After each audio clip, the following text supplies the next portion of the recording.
श्री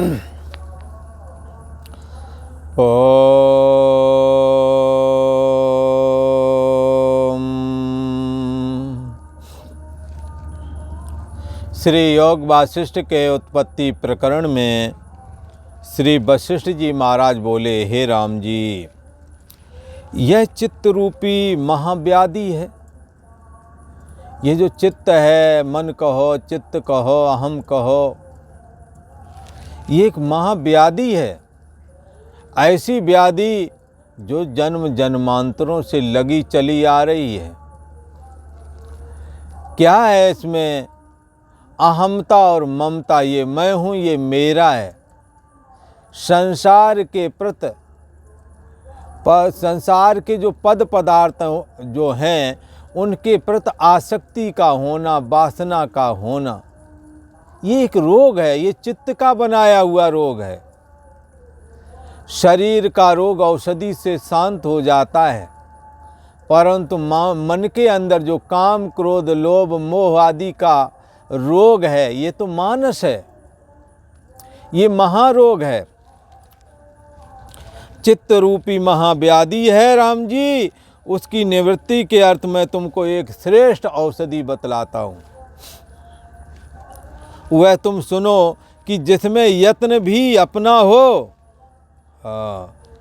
जिसमें यत्न भी अपना हो, साध्य भी आप ही हो, और औषधि भी आप ही हो, और सब पुरुषार्थ आप ही से सिद्ध होता है। इस यत्न से चित्तरूपी बैताल को नष्ट करो। साध्य क्या है? परमात्मा। और जो परमात्मा की प्राप्ति के लिए साधन कर रहा है, उसमें भी परमात्मा बैठा हुआ है। तो कहते हैं कि उपाय करना है, औषधि करना है। कैसी औषधि करना है? कि जिसमें साध्य भी आप ही हो, औषधि भी आप ही हो, सब पुरुषार्थ भी आप ही से सिद्ध हों। चैतन्य सत्ता से ही सब कुछ सिद्ध होता है। जाकर के सब सिद्ध होता है। स्वयं स्वरूप हमारा है। वो चैतन्य सत्ता सबका अपना निज स्वरूप है। कह रहे हैं इस औषधि से यत्न करना चाहिए और चित्त रूपी बेताल को नष्ट कर देना चाहिए। हे राम जी, ये चित्त रूपी महाबेताल है जो सबको भ्रमित करता है, विषयों की ओर ले जाता है। कुछ पदार्थ तुमको राम जी रस संयुक्त भले ही दिखें, उनको भी त्याग कर दो। जब वांछित पदार्थों का त्याग करोगे राम जी, तब मन को तुम जीत लोगे। तुम्हें लगता है कि जिन्हों से हमें फायदे मिल रहे हैं, विषय लोलुपता में ही आप सब कुछ समझते हैं, पर शास्त्र कहते हैं विषय लोलुपता से बचना चाहिए। जहाँ रस लगता है उसका भी त्याग करें। और जब वांछित पदार्थों का त्याग करोगे तो मन भी बस में हो जाएगा। वांछित पदार्थों का त्याग करोगे राम जी, तब मन को जीत लोगे। वांछित पदार्थ हैं धन, पुत्र, स्त्री आदि। वांछित पदार्थ हैं आपको जो अच्छा लगता है वैसा भोजन आदि, और वस्त्र आभूषण आदि। इन्हों के प्रति जो वांछा है, जो अभिलाषा है, वही तो वासना बनाती है। जब उस रस संयुक्त पद पदार्थों का जब त्याग कर दोगे तो ये वांछा भी जाती रहती है। जब वांछित पदार्थों का त्याग करोगे तो मन भी आकर के अंतःकरण में एकाग्रता से रुक जाता है। अंतःकरण में ये मन ठहर जाता है। जैसे लोहे से लोहा कटता है राम जी, ऐसे ही मन को मन के द्वारा काटो, मन को मन के द्वारा अधीन करो। मनस्य अमनि भावे द्वैतम नैवोपलभते। मन अमन हो जाता है तो द्वैत भी खत्म हो जाता है। इसलिए हे राम जी, मन को तब जीत लेते हैं जब मनोवांछित अभिलषित रसयुक्त पद पदार्थ जो हैं, जिनको रस युक्त समझ करके प्रवृत्त हुए, जब ऐसे पदार्थों का भी त्याग कर दिया जाता है तो क्या होता है, मन बस में हो जाता है। मन को मन लगा करके मन से परे हो जाना है और यत्न करके शुभ गुणों से अपने को बांधना है, अपने मन को बांधना है। शुभ गुण क्या है? शुभ गुण है सबसे पहला कि अपने घर परिवार में बड़े बुजुर्गों की सेवा चालू करो, उनका अपमान ना होने पावे, सेवा हो गई। ऊट पटांग बकते हो, ये बकना बंद कर दो, सेवा हो गई। तो क्या है, ये शुभ गुण है कि आप भोजन करने जाते हैं, उनसे भी पूछ लो तुमने किया कि नहीं, नहीं किया तो खा लो। कपड़े की पूछ लो, ऐसा कर लोगे तो आपके हृदय में शुभ गुण आने प्रारंभ हो जाएंगे, क्योंकि समस्त सद्गुण वहाँ आकर के निवास करने लगते हैं, जो अपने समस्त कर्तव्य कर्मों का निर्वाह, अपने समस्त दायित्व का निर्वाह, जो भी दूसरों के प्रति बनते हैं उनका निर्वहन करने लगते हैं, उसके अंदर समस्त सद्गुण आकर के रहने लगते हैं और सारी सुख संपदा भी वहाँ आकर के रहने लगती है। जो अपने समस्त कर्मों का कर्तव्य पालन की दृष्टि से निर्वाह करते हैं, एक दूसरे जो भी आ जाता है सामने का, जो बनता है कर्तव्य कर देते हैं। तो इसलिए ये धर्मशील पर जाएं शुभाएं, जिम सुख संपत्ति विनय बुलाएं। ऐसे धर्मशील पुरुषों के यहाँ जो अपने कर्तव्य कर्मों का निर्वहन करते हैं, जो बड़े बड़े काम हैं वो यूं ही हो जाते हैं चुटकी में, मानो ये हुए कैसे, ऐसे बाद में सोचते हैं। बच्चों की विवाह हो गए, लड़कियों के विवाह हो गए, मकान भी बन गया, कैसे हो गया महाराज पता नहीं, बताते हैं, आते हैं लोग। हमने कहा तुम्हारा जीवन कैसा रहा? बोले हमने पहले अपने भाइयों को पढ़ाया था, बाप मातारी को जैसा कहा वैसा करता रहा, मेहनत की कमाई की, कमाया ज़्यादा कुछ नहीं पर सब हो गया। ये सब क्या है? ये कर्तव्य पालन का ही फल है कि थोड़े से पैसों में भी लाखों के काम संपन्न हो जाते हैं, करोड़ों के काम संपन्न हो जाते हैं। थोड़ा सा खर्च किया, लोगों को लगता है इन्होंने करोड़ों खर्च किया है। क्या मेहनत की कमाई जो है ना, 1 लाख करोड़ों के बराबर पहुंच जाती है। और करोड़ों की कमाई जो अशुभ लाभ है, जो दूसरों का दिल दुखा करके लूटी गई, वो करोड़ भी लगता है कि इसने क्या किया, हुड़दंग मचाया, कुछ नहीं किया। मेहनत की कमाई थोड़ी अधिक लगती है और गैर मेहनत की, घूसखोरी की, बेईमानी की कमाई बहुत होने पर भी उसका लोगों के ऊपर जो छाप है, जो असर है, वो बहुत कम होता है। धर्मशील पुरुषों की एक और पहचान है, जो अपने समस्त कर्तव्य कर्मों का निर्वहन करते हैं, सच्चाई के रास्ते पर चलते हैं। ऐसे लोगों के अंदर वैराग आ जाता है विषयों के प्रति। जिसके लिए ऐसा करते हो न विषय विराग, विषयों से वैराग नहीं होता है। किन लोगों के अंदर? जो धर्मशील नहीं। धर्म क्या है? अपने कर्तव्य का पालन करना ही तो धर्म है। जैसे बाप मर गया, अब बड़ा भाई है, विवाह भी कर लिया, तो भी छोटे भाइयों को पढ़ाया। लोगों ने कहा इसने अपने धर्म का पालन किया। अपने कर्तव्यों का निर्वहन करना ही धर्म पालन कहलाता है।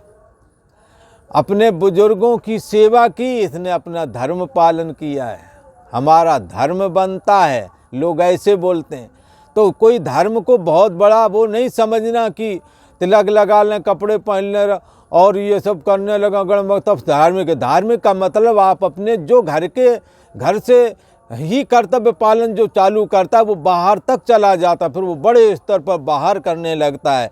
जो घर में नहीं किसी के 10 रुपए की मदद करता, वो बाहर साधु संतों को क्या देगा। इसलिए परोपकार का काम घर से, सेवा का काम घर से, पहली क्लास वहीं पढ़नी पड़ेगी।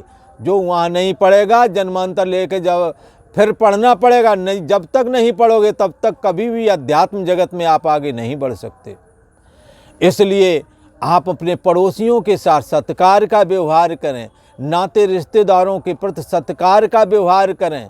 आप दूसरों को कुछ देना सीखें, लेना नहीं। आप सेवा दें, पर सेवा हमारी कोई कर दे ये चाहें कभी नहीं। आप जिसको जो कुछ भी देना चाहें पर बदले में कुछ चाहें नहीं। तो वो कहते हैं संतों ने, भक्तों ने परोपकार के काम किए और भगवान से प्रार्थना की कि हे प्रभु, मैं जो करता हूँ कर्तव्य पालन रूप धर्म कर्म का जो निर्वहन कर रहा हूँ, उसके बदले में तुम हमें देना नहीं कुछ भी। बोले क्यों? और बोले ऐसे ही नहीं, अगर मांगे तो भी ना देना तुम। यदि मैंने मांग लिया तो फिर काय बात की भक्ति। इसलिए मेरे मांगने का अभ्यास है। हो सकता है मैं आपसे कुछ मांगूं पर तुम देना नहीं। मैं मांगूं तो मांगूं, पर प्रभु आप मुझे मत देना। यदि आपने मुझे दे दिया और मैंने ले लिया तो मैं भक्त नहीं, प्रेमी नहीं, मजदूर कहलाऊंगा। इसलिए आप बदले में कुछ देना नहीं, सह दुख शिकवा न करें। और हमारी भी कोशिश होगी दुख सह लेंगे पर अपनी शिकायत लेके आपके पास ना आऊँगा। हमें नहीं चाहिए आपकी मदद। हम तो धर्म न अर्थ न काम रुचि, न धर्म चाहिए, न अर्थ धन चाहिए, न काम सुख चाहिए। हमें तो परमात्मा का प्रेम चाहिए, भक्ति चाहिए। जन्म जन्म रति राम पद, परमात्मा के चरणों में प्रेम हो जाए, इससे बड़ा और कोई लाभ नहीं है, इससे बड़ा और कोई फल नहीं है। भगवान ईश्वर, जिसको ईश्वर कहते हैं, भगवान कहते हैं, वो तुम्हारे प्रेम से तुम्हारे अधीन हो जाएगा। उस परमात्मा के अंदर ही सारा ब्रह्मांड है। सारा ब्रह्मांड में हमारा एक वजूद होगा। ब्रह्मांड जिसमें रहता वो ईश्वर हमारे अधीन है, तो सब कुछ हमारे अधीन हो गया कि नहीं हो गया। भक्ति स्वतंत्र सकल गुण खानी, ये भगवान की भक्ति हो जाए, ये स्वतंत्र मुक्ति का साधन है। बिन सत्संग, बगैर सत्संग के ये प्राप्त नहीं होती है। इसलिए सत्संग के द्वारा ये रहस्य समझ में आता है। इसलिए राम जी, मन को मन से जीतो, मन लगा करके मन को जीतने का यत्न करो। विषय लोलुपता से मन को वापस करो। और जैसे लोहे से लोहा काटता है, ऐसे ही अपने शास्त्र संस्कार वाले मन से विषय लोलुपता वाले मन को काट डालो और विषय से अपने मन को वापस ले आओ।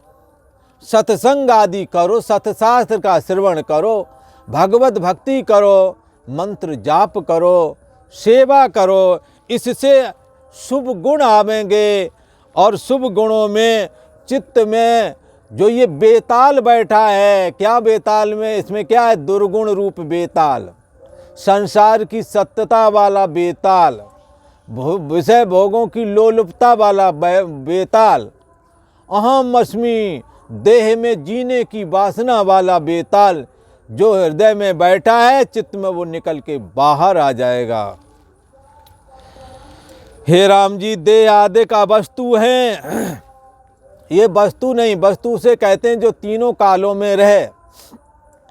त्रिकाल अबाधित्यम सत्तत्वम, तीनों कालों में जिसका बाद नहीं होता है उसी का नाम वस्तु है। और जो तीनों कालों में ना रहे उसका नाम अवस्तु है। चैतन्य सत्ता ये आत्मा, शरीर जब नहीं था उससे पहले था, अब शरीर है, अब भी विद्यमान है। जब शरीर नहीं रहेगा तो भी ये चैतन्य सत्ता रहेगी, इसका अभाव कभी नहीं होता है। क्यों नहीं होता? अविनाशी तू तद्विद्येन शर्मिदम ततम, जिससे ये जगत व्याप्त हो रहा है, जिसमें ये जगत समाया हुआ है, ऐसे ही समाया हुआ है जैसे पानी में लहरें समाई हुई हैं। ऐसे ही समाया हुआ है जैसे समस्त लहरों में पानी समाया है, ऐसे ही परमात्मा हमारे आप में के अंदर में समाया हुआ है। वो परमात्मा ही वस्तु रूप है। देह जन्म से पहले नहीं था, मरण के बाद में नहीं रहता, वर्तमान काल में भी प्रतिक्षण बदलता रहता है। इसलिए देह वस्तु नहीं अवस्तु है। वस्तु तो एक है, चैतन्य सत्ता आत्मा ही है, ब्रह्म ही है, और सब अवस्तु हैं।